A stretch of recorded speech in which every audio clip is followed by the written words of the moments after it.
தென்றல் சித்துவை தான் காதலிக்கிறா. நானும் சித்துவும் தென்றலை காப்பாத்தினப்பதான் தென்றல் சித்து கிட்ட தன்னோட காதலிய சொன்ன. சொல்லுடி, தம்பி சொல்றதெல்லாம் உண்மையா? ஆமாமா. யாரு என்ன சொன்னாலும் நான் சித்துவை தான் கல்யாணம் பண்ணிப்பேன். அத்த, உங்க பொண்ணுக்கு என்னை விட சித்துதான் பொருத்தமான மாப்பிள்ளை. தயவு செஞ்சு அவங்கள சேர்த்து வைங்க.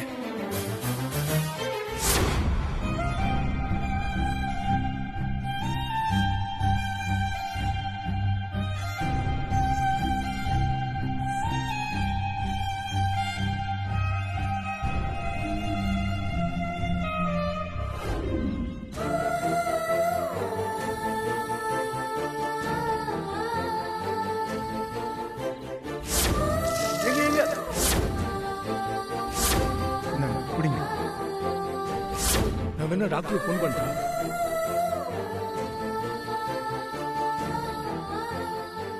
தென்றல் உனக்கு யாரு? நீ கட்டிக்க போற பொண்ணா? அம்மா உன்கிட்ட அடுத்த வீட்டு பொண்ணுங்க கிட்ட இப்படித்தான் அநாகரிகமா நடந்துக்கணும்னு சொல்லி கொடுத்திருக்காங்களா? போதும் பாட்டி. சித்து இப்ப என்ன தப்பு பண்ணிட்டான்னு இப்படி திட்டிட்டு இருக்கீங்க? சித்துவை பத்தி உங்களுக்கு என்ன தெரியும்? சித்து வேண்டப்பட்டவன் வேண்டப்படாதவங்க யாருக்கிட்டையும் எந்த பாகுபாடும் காட்ட மாட்டான். எல்லார் மேலையும் அக்கறை காட்டுறது அவனோட நேச்சர். அந்த ரீதியில தான் அவன் தென்றலுக்கு ஹெல்ப் பண்ணிட்டான்.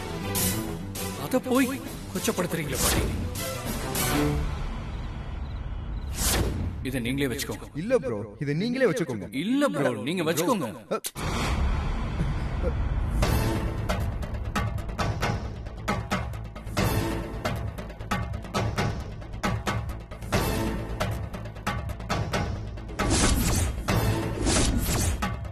என்கிட்ட இந்த பர்ஸை கொடுக்கும்போது உன்னோட போட்டோவையும் சேர்த்து தானே கொடுத்த.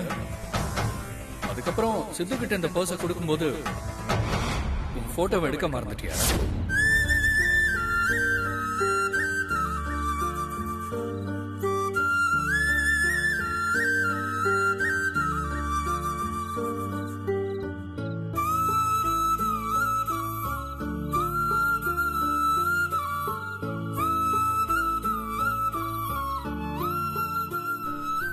சித்து,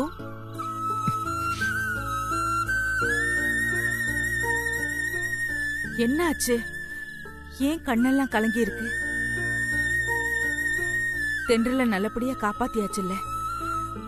தென்றலும் உன்கிட்ட வெளிப்படையா உன்கிட்ட காதல தெரியப்படுத்திட்டா. ஆகாஷும் முழு மனசோட தென்றல உனக்கு விட்டு கொடுத்துட்டான். இதுக்கு மேல உனக்கு என்ன பிரச்சனை? எதுக்கு இப்படி தனியா வந்து கண் கலங்கிக்கிட்டு இருக்க? ஆகாஷ் ரொம்ப பாவமா. தென்றல் தனக்கு கிடைச்சிருவான்னு ஆகாஷ் 100% நம்பிட்டு இருந்தாரு. நான் கூட தென்றல் எனக்கு கிடைப்பாங்கன்னு ஒரு 10% தான் நம்பிட்டு இருந்தேன். மற்றபடி 90% அவங்க ஆகாஷ் தான் கிடைப்பாங்கன்னு நினைச்சேன்.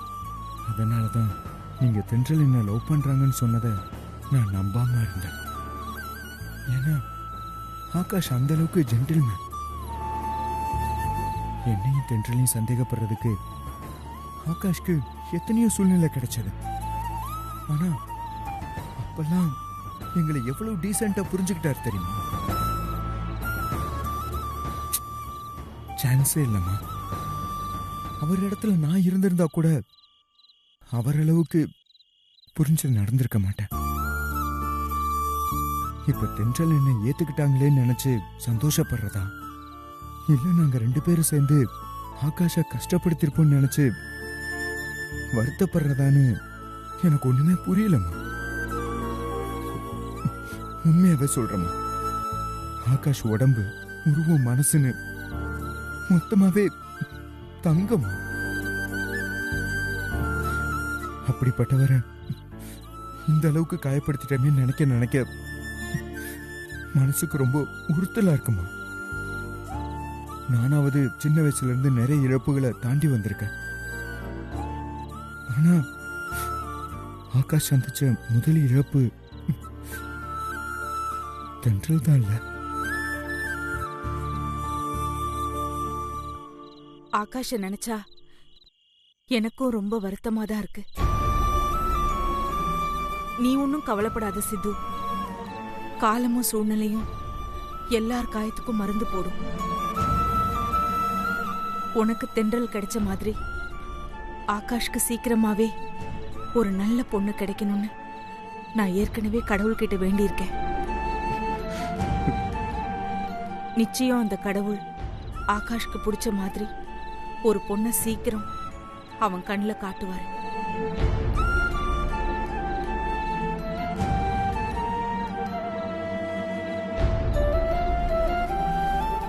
யாருக்கு சித்து ஃபோன் பண்ற?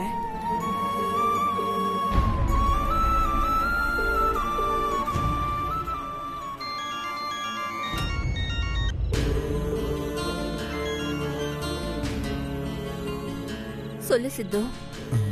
அம்மா சொல்லுப்பா. சாப்பிட்டீங்களாம்மா? ஆ, நீ சாப்பிட்டியா? ஆகாஷ் சாப்பிட்டாரா?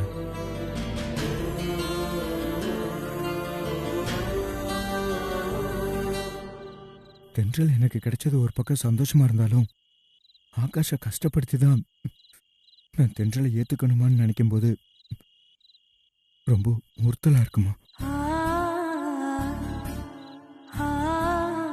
சாரிம்மா.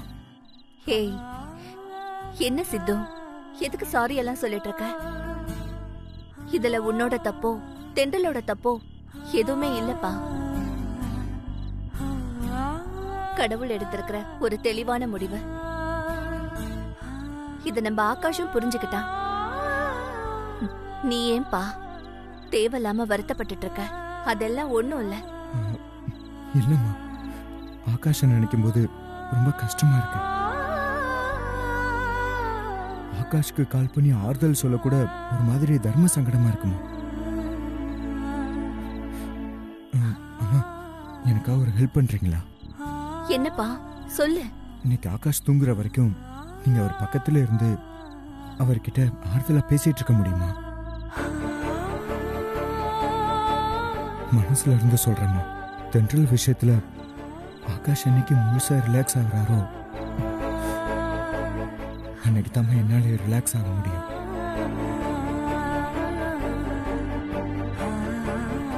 இந்த நிமிஷம் ஆகாஷ என் புள்ளன்னு சொல்றதா இல்ல உன்னை என் புள்ளன்னு சொல்றதான்னு தெரியல சித்து. நீங்க ரெண்டு பேருமே உருவத்துலதான் வேற வேற. மனசளவுல நீங்க ரெண்டு பேருமே ஒரே மாதிரி தான் பிறந்திருக்கீங்க. உங்க ரெண்டு பேரையும் நான் நினைக்கும் போது எனக்கு ரொம்ப சந்தோஷமா இருக்குப்பா. சித்து, நீ ஒண்ணும் கவலைப்படாத. ஆகாஷ நான் ஆறுதல் படுத்திக்கிறேன். வச்சிடுறேன். சரிம்மா.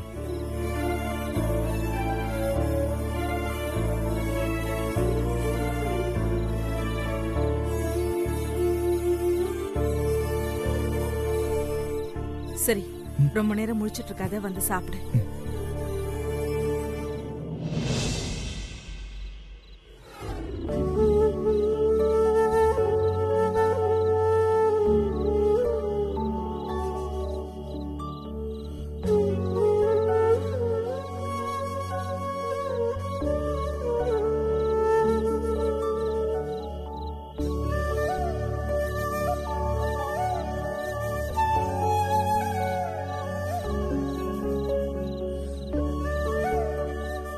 ஆகாஷ்,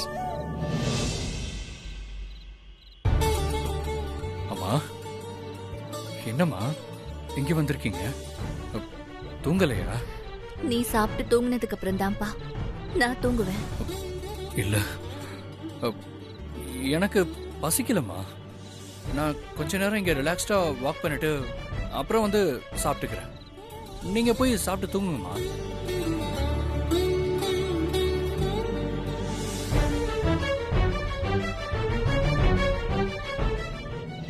நீ சந்தோஷமா இருக்கியாப்பா?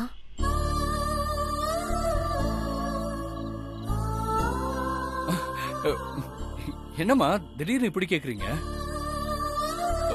எனக்கு என்னம்மா, நான் ஹாப்பியா தான் இருக்கேன். பொய் சொல்லாத ஆகாஷ்.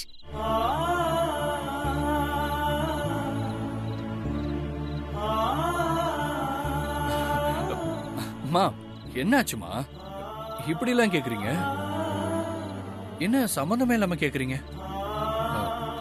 எனக்கு என்னம்மா பிரச்சனை? ஒருவேளை இன்னைக்கு நடந்ததை நினைச்சு நான் ஃபீல் பண்றேன்னு யோசிக்கிறீங்களா? அப்படிலாம் ஒண்ணு இல்லம்மா. தென்றலுக்கு சித்து தான் கரெக்ட்.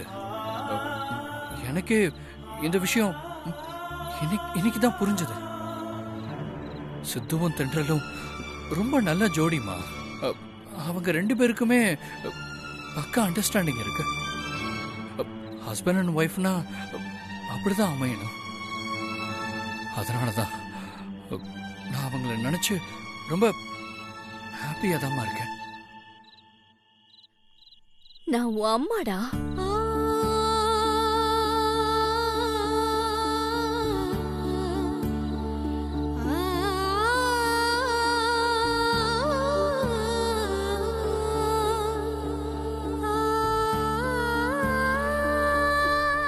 உனக்கு எது பிடிக்கும், எது வலிக்கும், எப்ப நீ சந்தோஷப்படுவ, எதுக்கு நீ கவலைப்படுவேன்னு இந்த அம்மாவுக்கு தெரியும் ஆகாஷ்.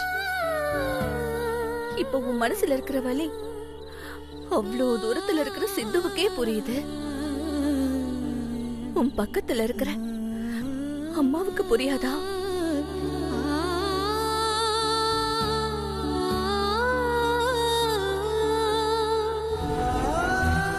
சித்துவே எனக்கு போன் பண்ணி ரொம்ப வருத்தப்பட்டான். இப்ப நீ எவ்வளவு வலியோட இருப்பன்றத புரிஞ்சு உன்னை ஆறுதல் படுத்த சொல்லி சித்து என்கிட்ட கெஞ்சுறாண்டா.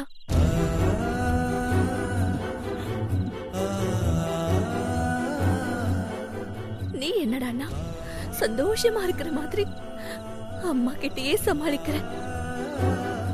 சில நேரம் கஷ்டத்தை கடவுள் கிட்ட சொல்ல முடியாது, ஆனா அம்மா கிட்ட சொல்லலாம்டா. ஏன்னா அம்மாவும் பிள்ளையும் வேற வேற உயிர் கிடையாது, ரெண்டும் ஒரே உயிர் தான். இப்ப உன் மனசுல இருக்கிற வலிய மனசுக்குள்ளேயே தேக்கி வச்சிருக்காத ஆகாஷ். அம்மா கிட்ட கொட்டிடு.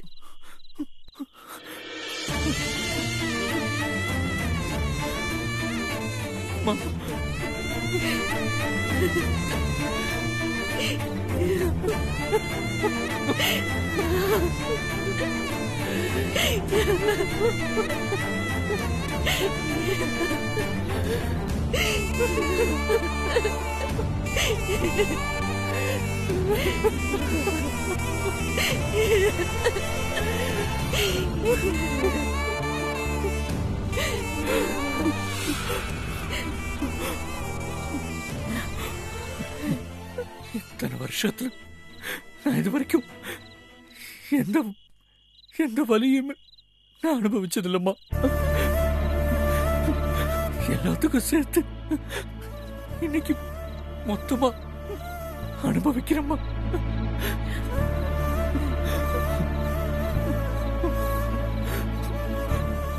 ரொம்ப வலிக்குதுமா, தாங்க முடியல.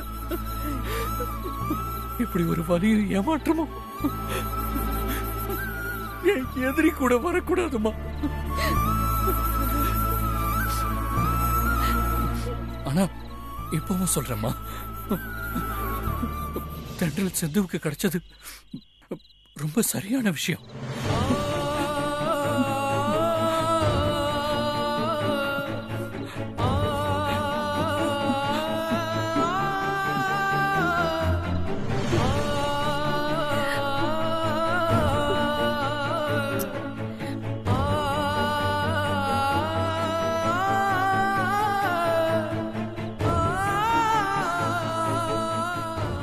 தென்றல் எனக்கு மருமகளா அமைற பாக்கியம் எனக்கு கிடைக்கலையேன்னு நினைக்கும் போது கஷ்டமாதான் இருக்கு. ஆனா அதே நேரம் என் புள்ள இவ்ளோ பெருந்தன்மையா அவளை சித்துவுக்கு விட்டு கொடுத்தானே நினைக்கும் போது அம்மாக்கு ரொம்ப பெருமையா இருக்குப்பா. நீ என்ன முதல் முறையா அம்மான்னு கூப்பிட்டியே, அப்ப இருந்த சந்தோஷத்தை விட இன்னைக்கு உன் அம்மா ரொம்ப சந்தோஷமா இருக்கம்பா. ஏன்னா இன்னைக்குதான் நீ யாரோட பேச்சையும் கேட்காம சுயமா யோசிச்சு உனக்கு ரொம்ப பிடிச்ச தென்றலையே சித்துவுக்காக விட்டு கொடுத்திருக்க.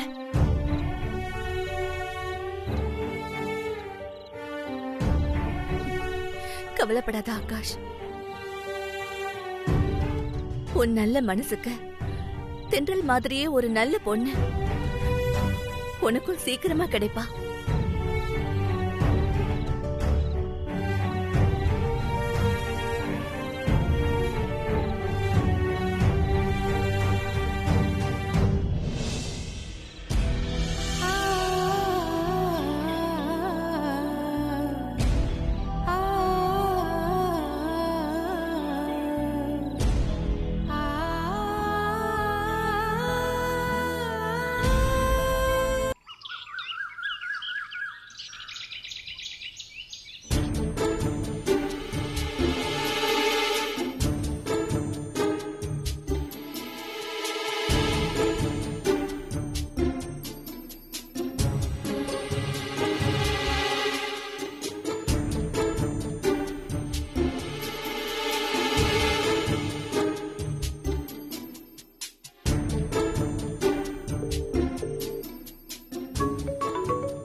தாரா ஏன் போனை கட் பண்றா?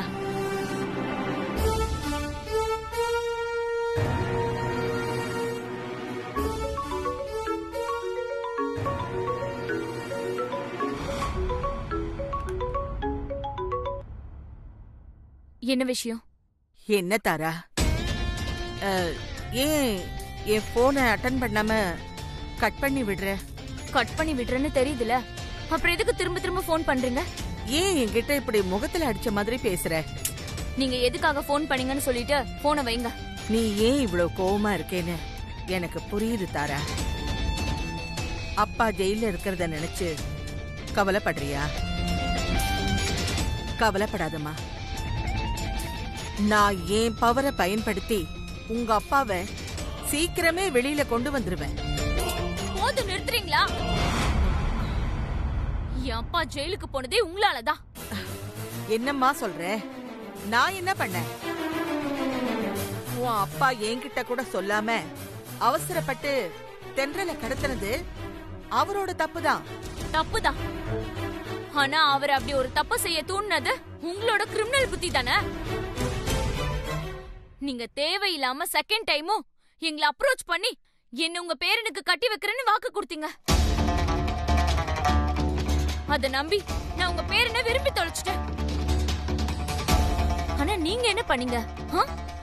உங்க உயிரை காப்பாத்திக்கிறதுக்காக முதல்ல தென்றல் ஆகாஷ்க்கு கட்டி வச்சுட்டு அதுக்கப்புறம் 6 மாசம் கழிச்சு அவங்கள பிரிச்சு என்ன உங்க பேரனுக்கு 2ஆம் தரமா கட்டி வைக்கிறேன்னு சொன்னீங்க. அப்படி ஒரு விஷயத்த கேள்விப்பட்டா எந்த அப்பாவால தாங்கிக்க முடியும்? அதான் என் அப்பா தான் ஒரே பொண்ணோட ஆசையை நிறைவேற்றுறதுக்காக வேற வழி தெரியாம தென்றல கடத்திட்டாரு. இப்ப அனாவசியமா ஜெயில இருக்காரு. மொத்தத்துல இதுக்கெல்லாம் மூல காரணம் நீங்க தானே. இல்லம்மா, இந்த மாதிரி எல்லாம் நடக்கும்னு நான் எதிர்பார்க்கவே இல்ல. பேசாதீங்க. உங்க கிரிமினல் மைண்ட அனாவசியமா எங்க அப்பாவுக்கும் வர வச்சு அவரை ஜெயிலுக்கு அனுப்புனது மட்டும் இல்லாம இப்ப உங்க பவரை யூஸ் பண்ணி என் அப்பாவை வெளியில கொண்டு வரேன்னு என்கிட்ட தாஜா பண்றீங்களா? என் அப்பா உங்களை விட பல மடங்கு பெரிய ஆளு. அவரை வெளியில கொண்டு வர்றதுக்கு உங்க தயவு தேவையில்ல. வந்துட்டாங்க பெருசா பேசுறதுக்கு. தாரா, நீ இப்படி எல்லாம் பேசாத.